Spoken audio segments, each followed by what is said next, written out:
but if you really look at both sides, there couldn't possibly be just one way. What about Jesus? What about Jesus? In the 14th chapter of St. John's Gospel, Jesus is asked, "How can we know the way?" His answer, "I am the way and the truth and the life. No one comes to the Father but by me." In 2003, the Vatican released a 6-year study titled Jesus Christ, the Bearer of the Water of Life. This 90-page document served as a Christian reflection on the New Age.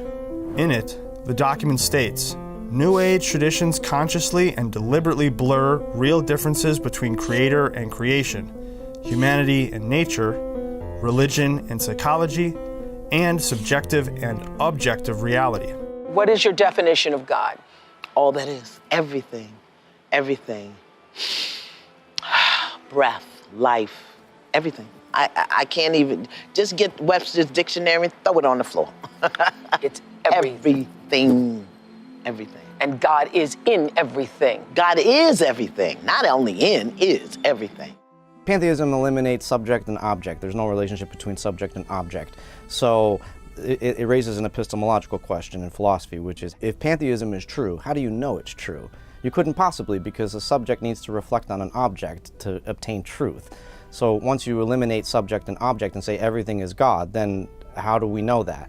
I experience myself as different and distinct from everything around me. So how do I know that I'm God?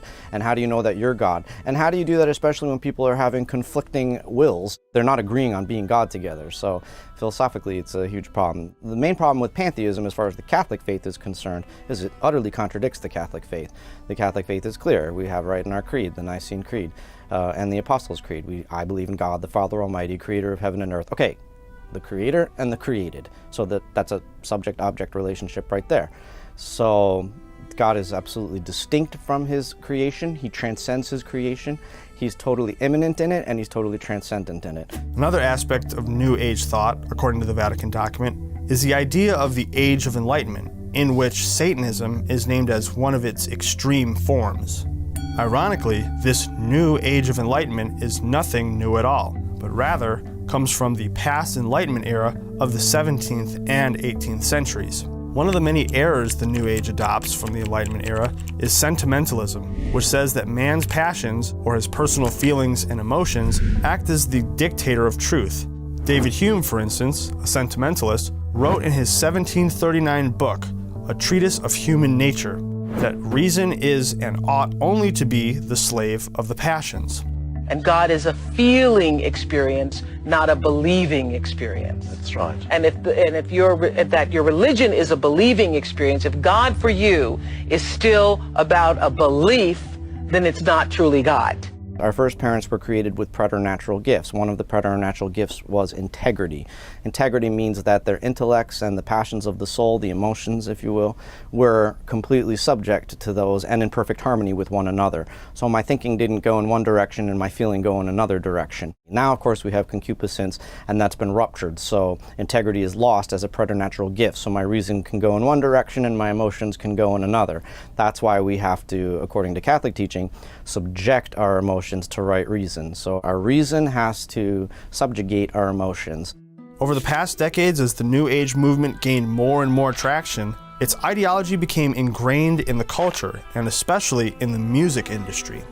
In 1969, the band Fifth Dimension released its album, The Age of Aquarius. One of the songs in the album, Aquarius, Let the Sunshine In, even won the Grammy Award for the Record of the Year. In the song, the group sings, "This is the dawning of the Age of Aquarius." This so-called Age of Aquarius typifies the New Age movement, as noted in the 2003 Vatican document, which states, "The Age of Aquarius is conceived as one which will replace the predominantly Christian age of Pisces. This age attempts to end religion, and more specifically, so-called radical Catholicism. The movement seems to have had and continues to have its impact as more and more Americans walk away from religion, and specifically Christianity." According to Statista, the #1 global business data platform, over the past roughly 70 years, self-described Protestants in the US have plummeted from 69% to 37%. Self-described Catholics have remained the exact same at 22%. Religious nuns are outpacing by far all others, going from 2% to a full 20% today. And breaking down the actual beliefs of the self-described Christians in America, of the 37% Protestants and the 22% of Catholics, 59% in total, just 6% of Americans have a biblical worldview. So it proves that the roughly 60% of American Christians simply identify with Christianity, but don't actually practice their faith. Only 6% of Americans, that's down from 12% in 1995. And to me, because everybody has a worldview, and because it's your worldview that determines every decision that you make, every moment of every day, worldview is really where the game, if you will, is won or lost. And the fact that that is not only declining, but that it's at such a low level tells me that that's why America is in such deep turmoil today. In the Catholic Church, the New Age movement has poisoned many unfaithful priests and bishops, and it's even defended and promoted by some so-called Catholic news outlets. Immediately after the Vatican released its 2003 document condemning New Age practices, The Tablet, a left-wing self-described Catholic newspaper, denied the Vatican's findings, saying, "There is never any doubt in the document that New Age is incompatible with and hostile to the core beliefs of Christianity." Servant of God Father John Hardin, a faithful Jesuit out of the Archdiocese of Detroit who saw the negative impact New Age was having on the faith, followed and studied the movement for decades. He traced the non-Christian movement within Christianity back to one man. I think the leader of the New Age movement, who has since died, was a Trappist monk, Thomas Merton. Yeah, I think Father Hardin's probably right.